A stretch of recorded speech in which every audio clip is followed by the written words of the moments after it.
오늘 읽은 본문은 세 구절로 되어 있는 짧은 내용이지만 사복음서 가운데 그 누가복음에만 기록된 아주 중요한 내용입니다.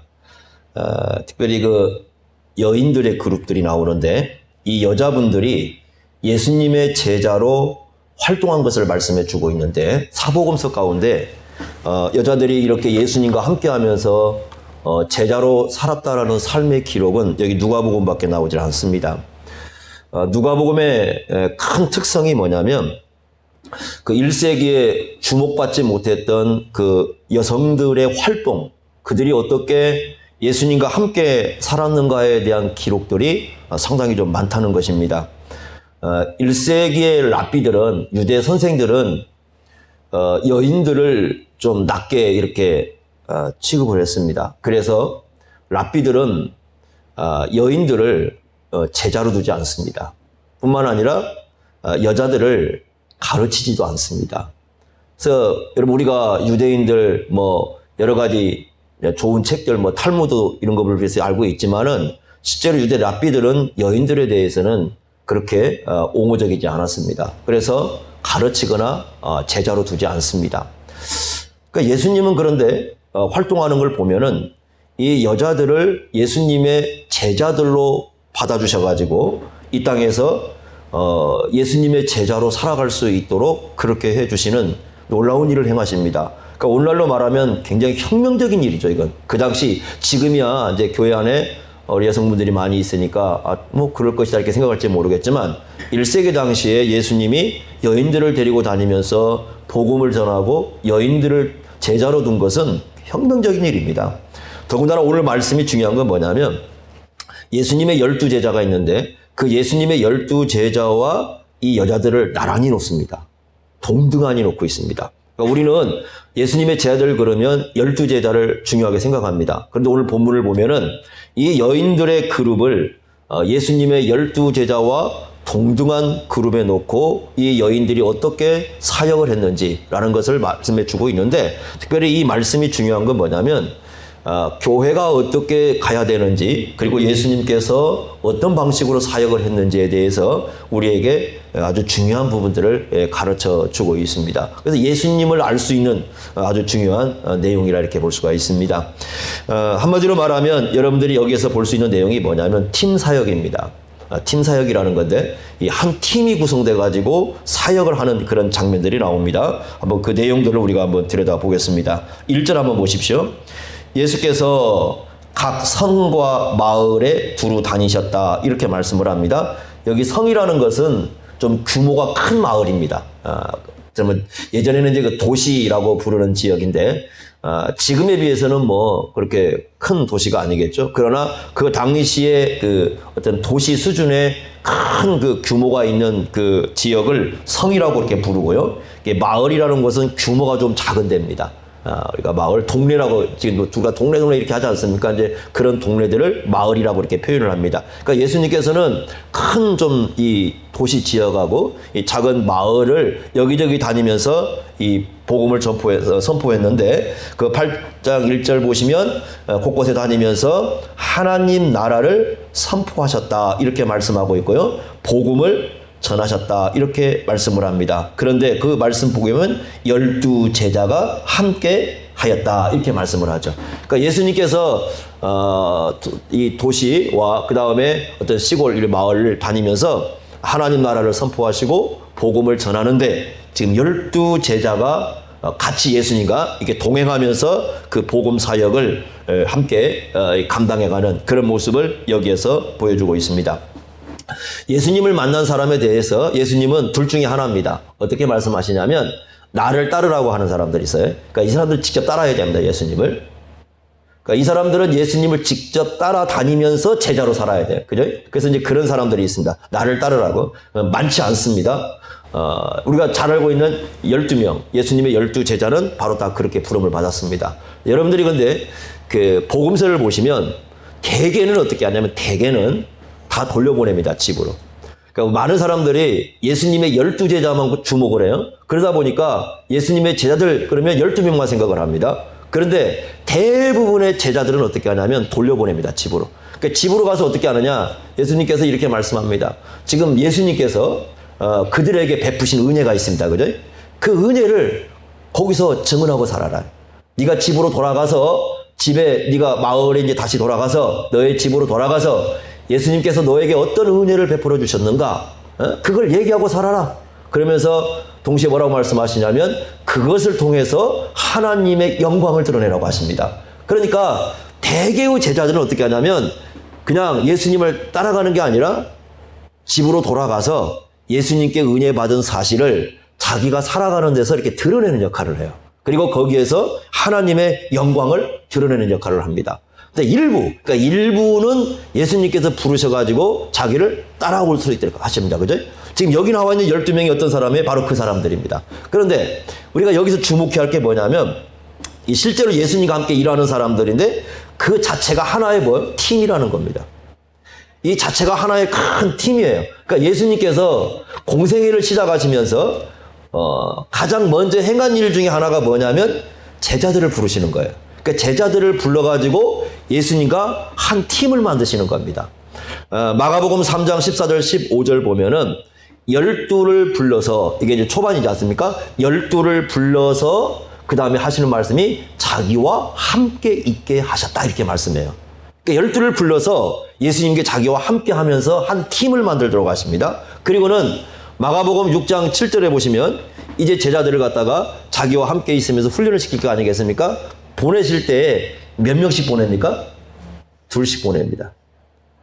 둘씩 짝을 지어서 항상 보내십니다. 그러니까 홀로 안 보냅니다. 이렇게 사람을 보낼 때는 항상 둘씩 짝을 지어서 보냅니다. 둘씩 짝을 지어서 보내는 의미는 물론 가장 기본적인 의미는 증인이라는 의미가 있습니다. 왜냐하면 구약에서 둘씩이라는 말은 증인의 수거든요. 그래서 너희들이 나아가서 예수님의 증인으로 활동을 해야 된다. 이런 의미를 가지고 있지만 또한 현실적으로 중요한 건 뭐냐면 현실적인 겁니다. 현실적으로 중요한 것은 팀입니다. 둘이 한 팀을 이렇게 팀을 구성해가지고 이 팀으로 사역할 수 있는 훈련을 시킵니다. 여러분들이 이걸 우리가 잘 알 수 있는 게 뭐냐면 예수님이 이제 부활하시고 승천하시고 하늘로 가시잖아요. 그럼 이제 사도행전을 보시면 알아요. 사도행전을 보시면 예수님의 제자들이 홀로 활동하지 않습니다. 거의 다 어떻게 해요? 팀을 구성합니다. 둘씩 팀을 구성해서 활동을 한 거예요. 그걸 누구한테 배운 겁니까? 예수님께 배운 겁니다. 여러분 누가복음 8장에 있지만 10장 1절에 보면 10장 1절에 70명을 따로 모아가지고 이 70명을 파송을 합니다. 70명을 보낼 때도 몇 명씩 짝을 지었어요? 거기도 둘씩. 그러니까 70명을 둘씩 짝을 지었으니까 그룹은 몇 그룹이냐면 35그룹이죠. 35그룹을 만들어가지고 곳곳에 이렇게 파송을 시키는 겁니다. 그게 예수님이 해가신 아주 중요한 팀 사역 방법입니다. 그걸 가르칩니다. 이게 이제 한 그룹입니다. 그런데 또 한 그룹이 나옵니다. 여러분 누가복음 8장에 보면 또 한 그룹은 여인들의 그룹입니다. 2절 한번 보세요. 2절. 자, 1절은 남성들입니다. 다 12제자 남성들 그룹이 나오고요. 그 다음에 2절 보시면 또한 악귀를 쫓아내심과 병고침을 받은 어떤 여자들. 자, 둘로 나누지 여인 그룹이. 하나는 악귀를 쫓아냈습니다. 그죠? 그러니까 귀신이 나간 여인이 있고요. 그 다음에 어떤 사람이 있습니까? 병고침을 받은 여인들이 있습니다. 한마디로 말하면 이렇습니다. 은혜 받은 사람들이죠. 예수님의 은혜를 받은 사람들인데 둘로 나눴습니다. 자, 그 중에 또 여인들을 한번 보십시오.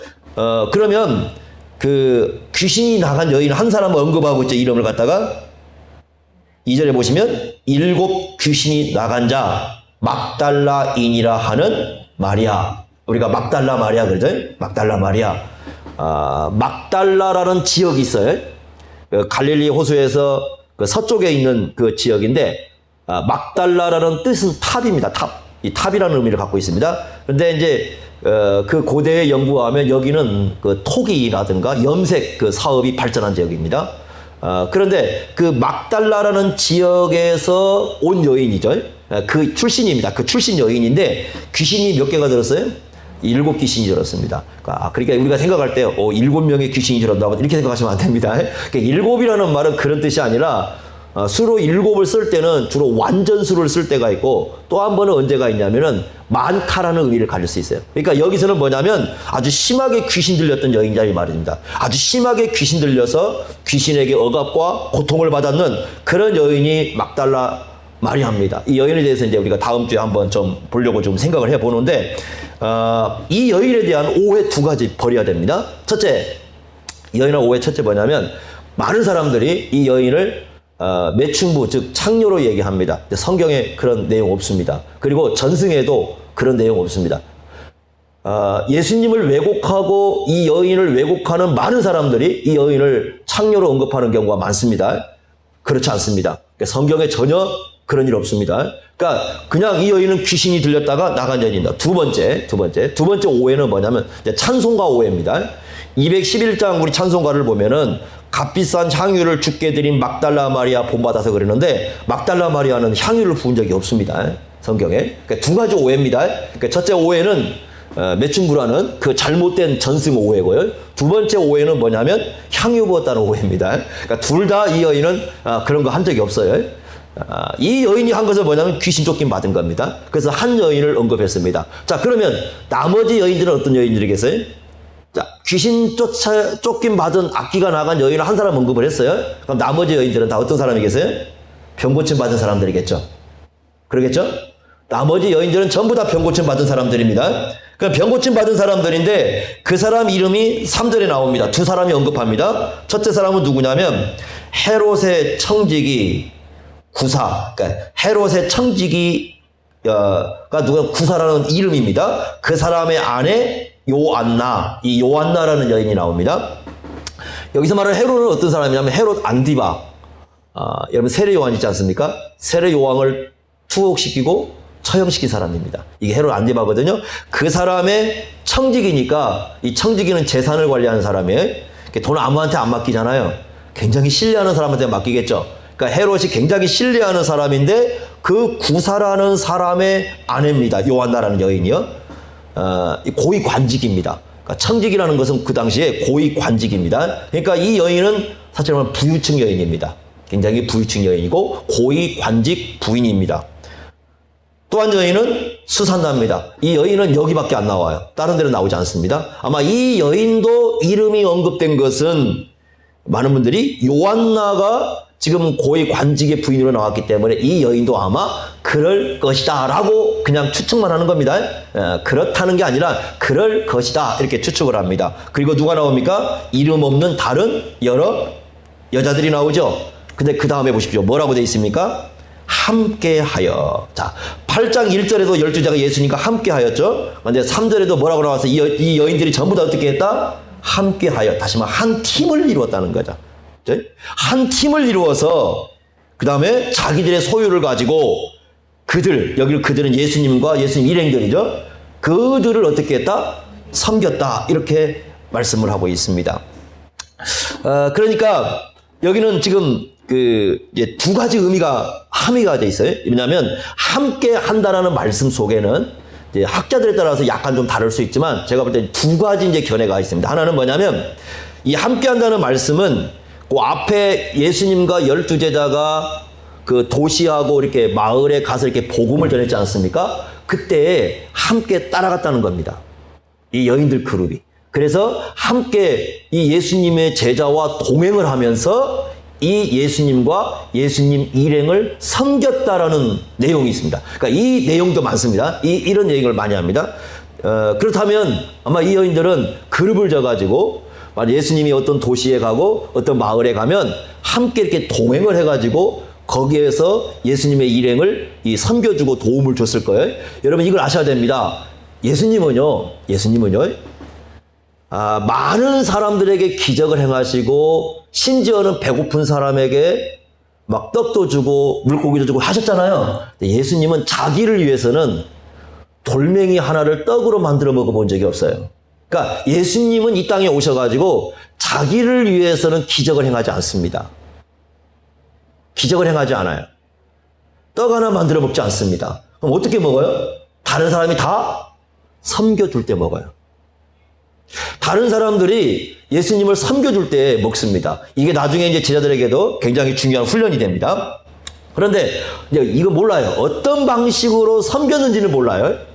그러니까 어떻게 이 예수님이 같이 따라다니면서 어떻게 따라다녔고 어떤 방식으로 섬겼는지를 아예 기록이 되지 않게 그걸 잘 몰라요, 우리가.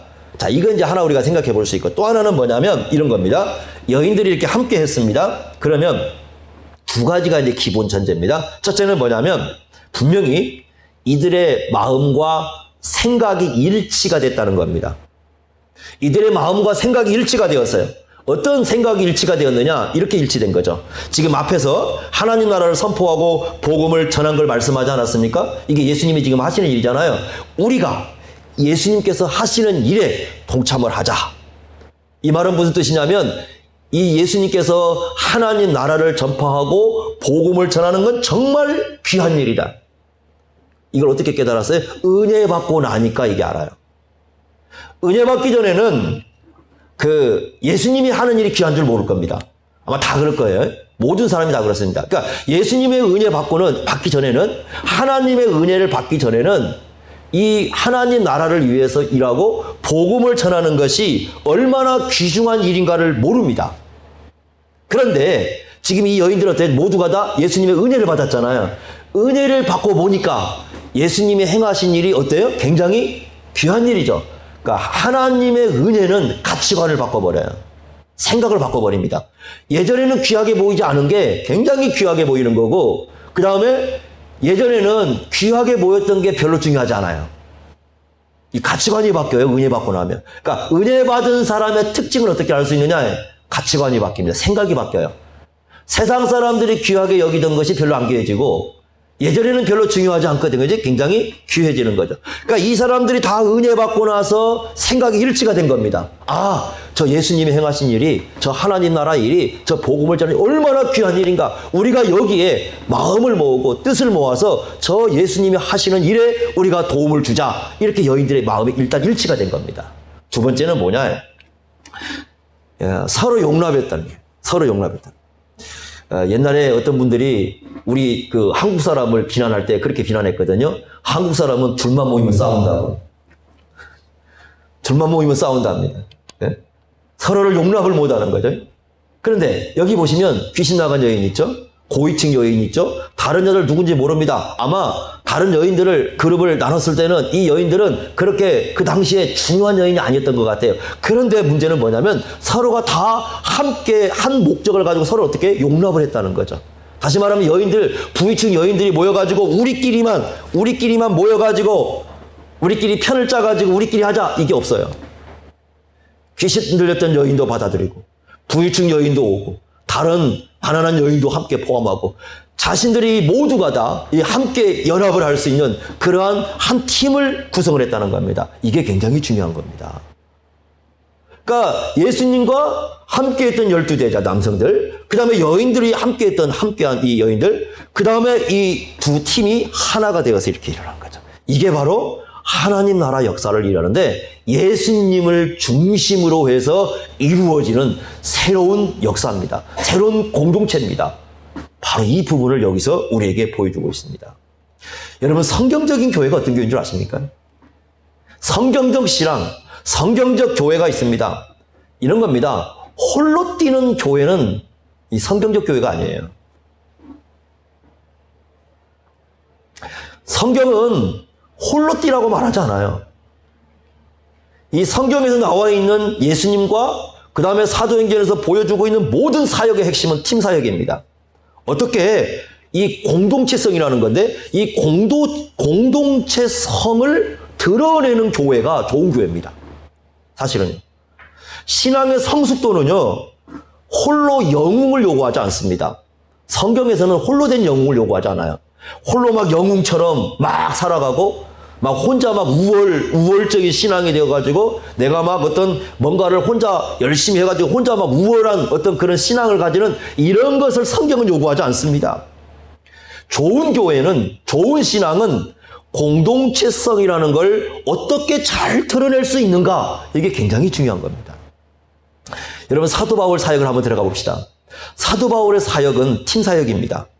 자, 바울이요 첫 번째 가장 먼저 사역했던 교회가 어디 교회입니까? 사도 바울이요. 처음 사역한 교회가 어디입니까? 우리가 생각하면 막 여러 가지 생각할 수 있지만 사도 바울이 처음 사역한 교회는 안디옥 교회입니다. 그죠? 안디옥 교회에서 몇 년 동안 말씀 가르쳤어요?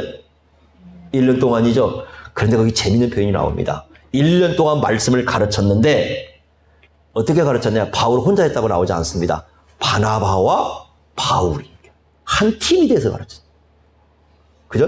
그런데 더 또 중요한 건 뭐냐면 사도행전 13장 1절을 보시면 이 안디옥 교회가 참 특이한 게 뭐냐면 5명의 지도자들이 나옵니다. 선지자들과 교사가 나오는데 바나바, 시므온, 루기오, 마나엔, 사울입니다. 5명이요. 한 팀을 이루어가지고, 이거 굉장히 어려운 일이거든요. 한 팀을 이루어가지고 교회를 다스려요. 우리 한국 교회는요, 2사람이 함께 목사들이 모여가지고 팀 사역 못합니다. 진짜 어렵습니다. 그냥 둘이 있으면 목사들만 분열이 나는 게 아니고 성도들도 분열이 나요. 그래서 어렵습니다. 근데 안디옥 교회는 무려 몇 명이요? 5명이요. 한 팀이 돼가지고 사역을 합니다. 굉장한 일이죠. 그런데 바울은 이후로도 마찬가지인데 계속적으로 팀 사역을 합니다. 바울의 팀 사역은 3가지 종류로 나눠집니다. 첫째는 어떤 사람들이냐면 바울과 함께 같이 지속적으로 여행을 다녀요.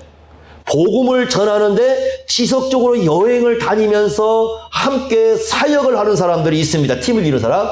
1차 전도여행 때는 누가 같이 갑니까? 바나바입니다. 1차 전도여행 때. 그죠? 바울과 바나바죠. 바나바와 바울이죠. 2차 전도여행 누가 따라가요? 실라가 따라가죠. 2차 전도여행 때 누가 또 합류하냐면 누가가 합류하죠. 자, 보십시오. 그러니까 바울은 이 마지막 전도여행 계속 할 때까지 계속해서 어떻게 해요? 팀 사역을 해요. 항상 옆에 누가 따라다녀요. 같이 다녀요. 혼자 하지 않습니다. 그래서 2 이상 이렇게 다니면서 이 복음을 전합니다. 2번째 그룹은 어떤 그룹이냐? 첫 번째 그룹은 바울과 계속 함께하면서 함께하는 이 그룹들이 있어요. 2번째 그룹은 어떤 사람이냐면 함께하면서 이 바울이 자주 파송을 합니다. 어떤 교회가 일이 있으면 그 일꾼들을 보내가지고 가서 일을 해결하고 그 다음에 다시 돌아오고 계속 왔다 갔다 하면서 바울이 행해야 할 사역을 같이 해주는 소위 말하는 동역자 그룹이 있었어요. 가장 대표적인 사람이 누구냐면 디모데입니다. 그러니까 두 DC죠. 하나는 디모데고 또 하나는 디도입니다. 이 두 DC가 정말 열심히 이분들은 어떻게 하냐면 바울과 함께 하지만 바울이 어느 교회를 가서 여기 가서 네가 좀 있어. 그러면 거기에 있으면서 사역을 좀 하다가 다시 옵니다. 그리고 또 어떤 문제가 있어서 다 보내면 또 얼른 가가지고 그 교회 문제를 해결하고 또 돌아가고 계속 이 동역자 그룹을 역할을 하는 사람이 있습니다. 그래서 디모데 같은 경우는 활동 정말 많이 했죠. 데살로니가로 가라면 데살로니가로 가고 고린도로 가라면 고린도로 가고 거기 머물면서 이렇게 팀 사역을 하는 동역자 그룹이 있습니다. 3번째는 어떤 사람들이냐면 후원 동역자들이 있었어요. 그 사람들은 어떤 사람들이냐면 바울에게 안전하게 복음을 전할 수 있도록 도와주는 역할. 예를 들면 바울이 어느 지역을 가잖아요. 그럼 지역을 가면 처음 가는 곳이잖아요. 낯선 곳이거든요. 그럼 거기에서 복음을 전할 때 굉장히 어려움이 많거든요. 그때 이 예수를 믿은 사람들 가운데 어떤 사람이 있냐면 바울이 안전하게 복음을 전할 수 있도록 모든 걸 후원해 주는 사람이 생겨요. 예를 들면 부부는 브리스길라와 아굴라 부부 같은 사람들. 이 브리스길라와 아굴라는 대단한 부부죠. 바울이 가는 곳마다 다 따라다니죠. 고린도에서 처음 만났는데 고린도에서 1년 6개월 사역할 동안에 도움을 주죠. 에베소에서 사역할 때 도움을 주죠. 또 바울이 로마로 가려고 하는데 로마에 이미 가 있어요. 로마에 가가지고 바울은 로마로 갔다가 스페인 쪽으로 가려고 했거든요. 그래서 로마서라는 걸 쓰잖아요. 로마서를 쓴 이유가 바로 뭐냐면 스페인 쪽으로 복음을 전하려고 생각을 했던 겁니다. 그래서 로마가 좀 도움을 줘라 이렇게 얘기하는데 그런데 로마서에 보면 거기 누가 가 있어요? 브리스길라와 아굴라가 이미 가 있어요. 대단한 부분입니다. 또 빌립보에 가면 누가 있습니까? 루디아라는 여인이 있죠. 루디아라는 여인인데 두아디라에서 온 여인입니다. 두아디라의 자색 옷감을 가져와가지고 빌립보에서 이 장사하는 여인인데 복음을 듣고 난 다음에 남성들이 4명이거든요. 거기 보면 바울, 실라, 디모데, 누가 이 네 명인데 이 네 사람을 갖다가 강권해가지고 이 강권한다는 말이 원래 그리스도의 사랑이라는 뜻이 갖고 있는 거예요. 예수님의 사랑으로 이 네 사람을 얘기를 해가지고 자기 집에서 머물면서 빌립보에 복음을 전하게 합니다. 그렇게 세워진 게 빌립보 교회잖아요. 근데 이 빌립보 교회가 루디아가 이런 어떤 그 헌신적인 그런 그 후원을 하다 보니까 나중에 어떻게 하냐면 바울이 복음을 전할 때 있지 않습니까? 저 타 지역으로 가가 다른 나라에 가서 복음을 전할 때 이 빌립보 교회는 계속해서 어떻게 해줘요? 가는 곳마다 후원을 해줍니다. 그래서 바울이 다른 지역에 가서도 복음을 전할 수 있도록 이런 역할을 감당을 해줍니다. 그래서 바울에게는 이런 세 종류의 그 팀 사역을 하는 구성팀들이 있었어요. 그래서 바울은요, 예수님을 믿고 난 이후에 많이 했으면 한 35년에서 37년 정도 사역을 합니다. 전체적으로 인생 예수님을 복음을 전하는 사역이 한 37년에서 한 38년 정도 될 거예요. 집중적으로 복음을 전하는 사역을 한 건 한 20년이 좀 넘습니다. 그런데 이 사역 기간 동안에 이런 팀 사역자들을 통해 이 팀 사역에 함께 동참한 사람들이 도움을 줌으로써 이 복음을 전하는 사역을 감당을 하는 것을 우리가 볼 수가 있습니다. 자, 그러면 여러분들, 오늘날 우리 시대에 우리 교회는 어떻게 팀 사역을 해야 될까? 예수님을 따르는 사람들은 이런 일에 동참을 해야 되는데 어떻게 우리가 할 수 있는가? 그래서 이제 우리가 복음서, 바울의 사역, 그 다음에 이 나중에 이제 뒤에 서신서까지 전체 합쳐보면 세 가지 정도로 생각해 볼 수가 있습니다. 첫째는 뭐냐면, 직분입니다. 우리에게 이제 직분을 주셨는데 이 직분을 신실하게 감당할 뿐만 아니라 각자의 직분을 존중하고 인정해 줘야 됩니다. 중요하죠. 여러분, 우리의 직분은 예수님의 삼중 직분하고 관계가 있습니다. 예수님의 삼중 직분이 뭐입니까? 예수님을 우리가 예수 그리스도라고 고백하죠? 그럼 그리스도라는 말은 삼중 직분이 있죠. 직분이 뭡니까? 왕과 제사장과 선지자입니다.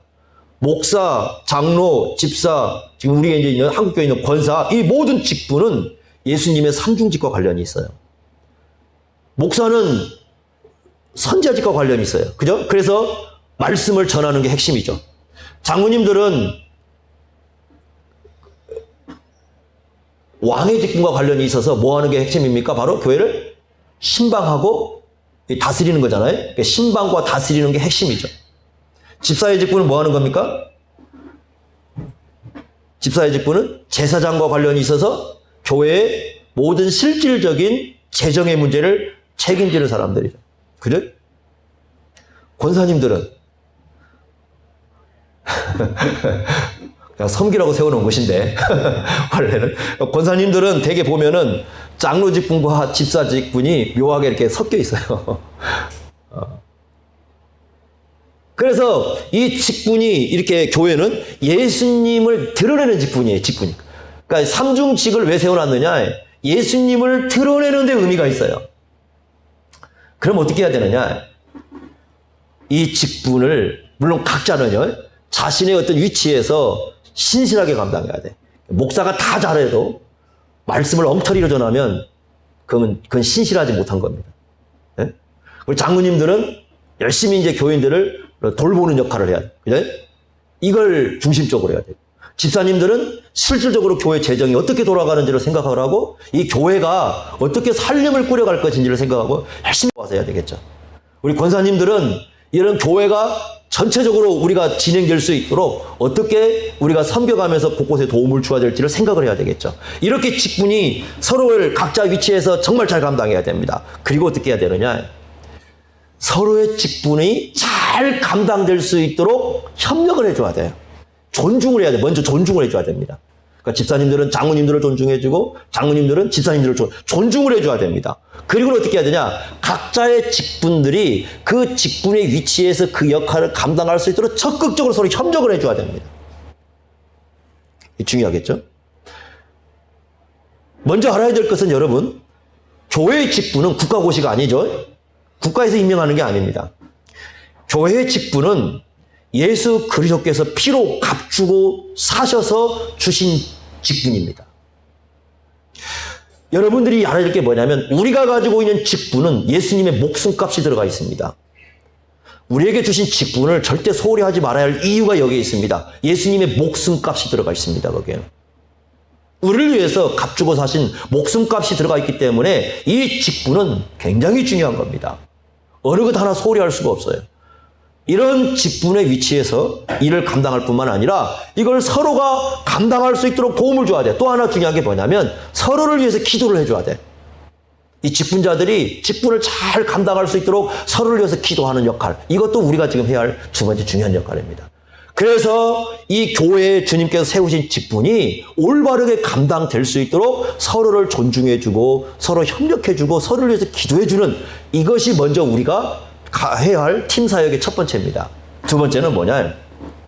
성경을 보면요, 방금 팀 사역에 바울이 행하는 일들을 보면 네 가지가 이루어져요. 첫째는 뭐냐면 아까 동행하는 사람이 있었죠. 두 번째는 어떤 사람이 있습니까? 후원자가 있었죠. 물질적으로 이렇게 그 후원한 사람들, 하나님 나라를 위해서. 세 번째는 기도가 있습니다. 여러분들이 바울이 쓴 서신을 보면은 엄청나게 많은 분량이 나를 위해서 기도해달라, 우리를 위해서 기도해달라, 이겁니다. 그러니까 바울이 지금 곳곳에 흩어져 가지고 복음을 전하고 하나님의 말씀을 전하고 이러고 있을 때 우리를 위해서 기도를 해달라. 서신에서 이 요청을 굉장히 많이 합니다. 네 번째는 안전하게 사역을 할 수 있도록 처소를 제공하는 사람들 있죠. 그죠? 안전하게 사역을 할 수 있도록 이렇게 해주는 겁니다. 목적은 하나입니다. 예수님께서 여기 말씀한 것처럼 8장 1절의 말처럼 목적은 하나입니다. 하나님 나라를 위한 겁니다. 그러니까 하나님 나라를 위하여라는 목적을 갖고 때로는 동행을 하고 때로는 후원도 하고 때로는 기도해주고 때로는 안전하게 일할 수 있도록 도움도 주고, 이 역할을 함께 감당할 수 있어야 돼. 교회가 그래야 되는 거예요. 교회가. 근데 이런 걸 하면 안 되겠죠. 다른 일을 하고 있는데 엉터리 같은 일을 하는데 도움을 주면 안 됩니다. 그것은 올바른 도움이 아닙니다.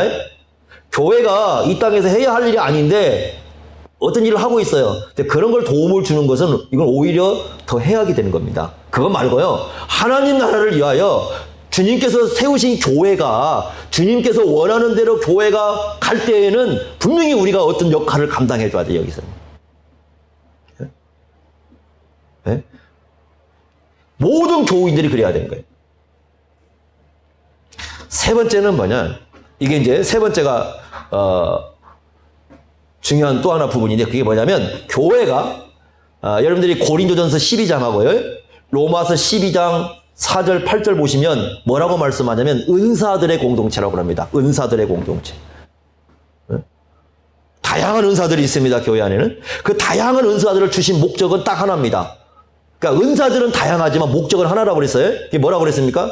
고린도전서에? 은사는 다양해요. 목적은 딱 하나입니다. 교회의 유익입니다. 교회의 유익을 위해서 다양한 은사들을 주셨습니다. 그럼 어떻게 해야 되느냐? 교회는 그 은사들을 존중하면서 이 은사들이 쓰일 수 있도록 함께 협력을 해줄 수 있어야 됩니다. 이게 중요한 겁니다. 여러분, 지도력이라는 건 두 가지가 있습니다. 어떤 지도력이냐면 첫 번째 지도력은 뭐냐면 앞에서 이끌어가는 지도력이 있습니다.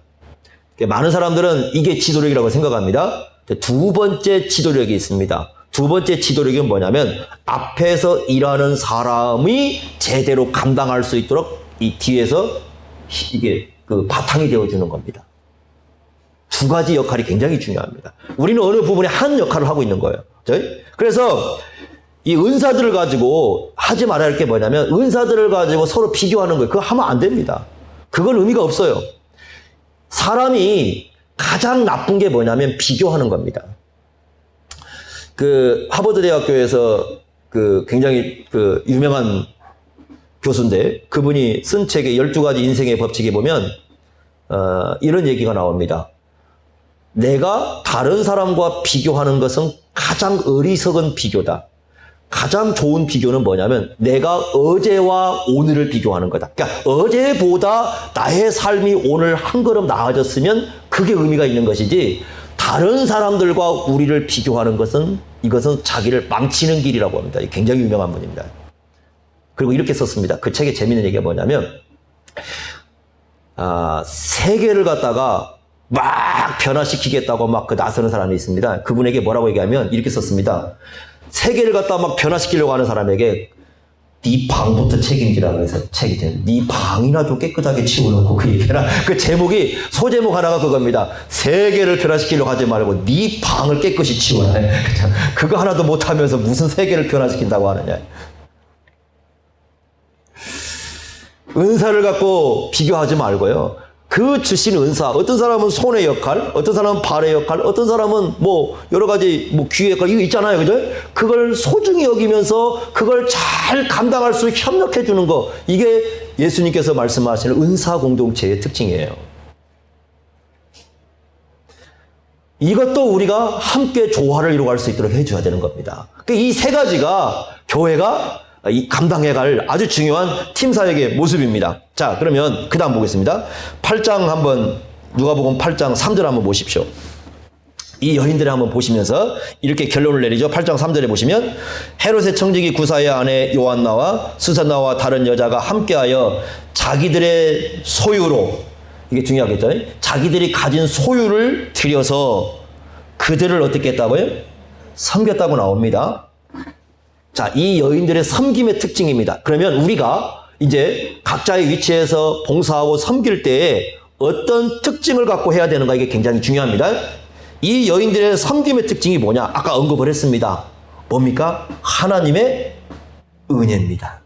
그러니까 이 여인들의 섬김의 뿌리는 바로 뭐예요? 하나님의 은혜입니다. 그러니까 하나님의 은혜를 감사하는 마음인 거예요. 그러니까 감사하는 마음을 드러내고 있는 게 바로 뭐예요? 섬김이에요. 이게 중요합니다. 하나님의 은혜를 감사함으로 드러낼 때에 예수님이 드러나고요. 그럴 때에 하나님의 영광도 드러납니다. 그러니까 이 내용을 보면 자발적인 섬김, 이게 억지로 하는 게 아니죠. 네? 막 누가 시켜주기만 하는 게 아니잖아요. 이 여인들이 막 누가 막 시켜가지고 한 것이 아니라 자발적으로 주님을 사랑하는 마음으로. 여러분 보세요. 어떤 보상도 없어요. 어떤 보상도 바라지 않습니다. 여기에요. 어느의 이름 올리는 것도 바라지 않습니다. 어떤 사람 보면 어떤 그룹에 이름 올리려고 막 난리지만 보십시오. 어떤 여자들은 이름도 없어요.